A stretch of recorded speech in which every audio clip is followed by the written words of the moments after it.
speaking of Kim Jong-un, did anybody notice that he backed down? He was going to bomb Guam, and suddenly, maybe not so much.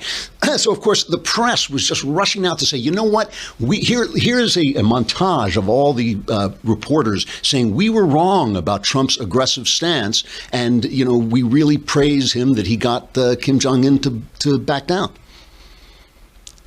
And that's the montage. Nobody talking about it at all, right? I mean, all we heard was when he said, there'll be fire and fury. All we heard was, he's starting nuclear war. And then Kim Jong-un was like, maybe not. Also, he did it because, of course, China joined in the vote at the UN to sanction him. And that's Nikki Haley working her magic behind the scenes. And that's, something that, also should be praised. And so I'm sure we'll be hearing a lot of press, I'm sure, will be out there talking about what a wonderful job the President of the United States is doing in keeping us. You know it. So let us look at this Molly Hemingway clip, because it's really, really interesting in light of what's going on.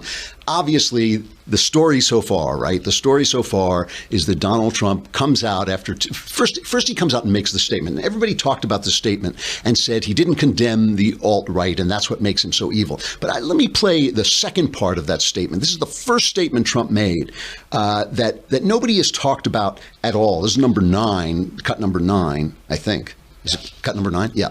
Okay, so he made this statement. This is the first statement he made, and nobody plays this part. Above all else, we must remember this truth. No matter our color, creed, religion, or political party, we are all Americans first.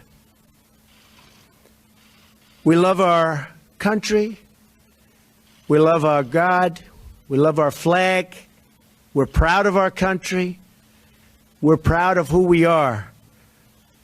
So we want to get the situation straightened out in Charlottesville, and we want to study it. And we want to see what we're doing wrong as a country where things like this can happen. My administration is restoring the sacred bonds of loyalty between this nation and its citizens. But our citizens must also restore the bonds of trust and loyalty between one another. We must love each other, respect each other, and cherish our history and our future together. So important. We have to respect each other. Ideally, we have to love each other.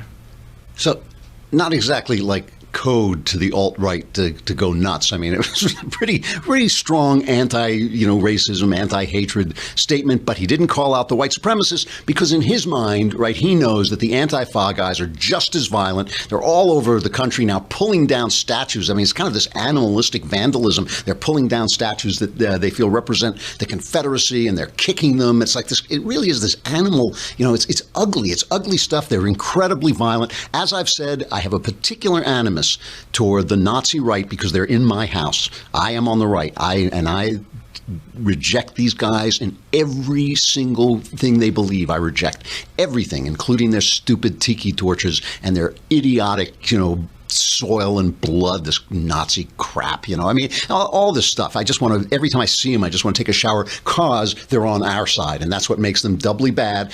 And I would like it if Trump would come out and say it. So he did come out the next day. He comes out and he said, I won't play it again, but he said, I single out the KKK and all these stuff. And of course, here are all the reporters praising him for making that change. Oh, yeah, it's the same montage as we had for North Korea. So Molly is on, and Molly is great. And Steve Hayes is great, by the way. This is one of the things about them is that Molly Hemingway, wonderful. She's the editor of The Federalist, a great site. Terrific journalist, goes on Fox a lot. I think she's one of their contributors now, and she always has eloquent, insightful things to say. Same thing about Steve Hayes from the Weekly Standard. I know Steve, I know Molly and Steve. They're both really nice people, really talented journalist. Hayes, very bright guy, writes for the Weekly Standard, hates Trump, has hated him. He had my favorite line of the campaign where he said, are we going to have to sit around and listen to some orange guy? So they went off. And so Molly is surrounded by all these guys, right? And Krauthammer, of course, who is the king of commentary, and they're all dissing on Trump, and she went off on him. Listen to this. It's like we're living in an alternate reality here. People are they're not listening to what Donald Trump actually said on Saturday, and they're not reading the actual full comments that he gave, where he was explicitly denouncing bigotry and violence, where he called on people to come together. And the fact is that there actually is a violence problem on both the left and the right. In recent years, Americans have seen violent protests in everywhere from Portland, Berkeley, Ferguson, Chicago, Milwaukee, St. Paul, Brooklyn, Baltimore. All throughout the country, people have experienced these violent protests. There was an assassination attempt against Republicans by a totally mainstream progressive leftist activist, and there is a problem on all sides, and people need to come together to denounce all of those things and not tar the entire Democratic Party as being part of the leftist violence, and not tar the entire Republican Party as being part of the rightist violence. Steve, quickly, we're going to... Yeah, look, I agree with you that some people are living in an alternate reality. I just don't think it's us. The problem is, if you look at what the president said, he didn't single out those specific groups. What you read to Mo was what he said today. The fact that he didn't do it for 2 days speaks volumes. And the fact that he condemned generic racism and bigotry, it's a cop-out. Nothing Trump says will ever be enough for certain people, and that is something that a lot of Americans certain people will defend everything Trump says no matter what.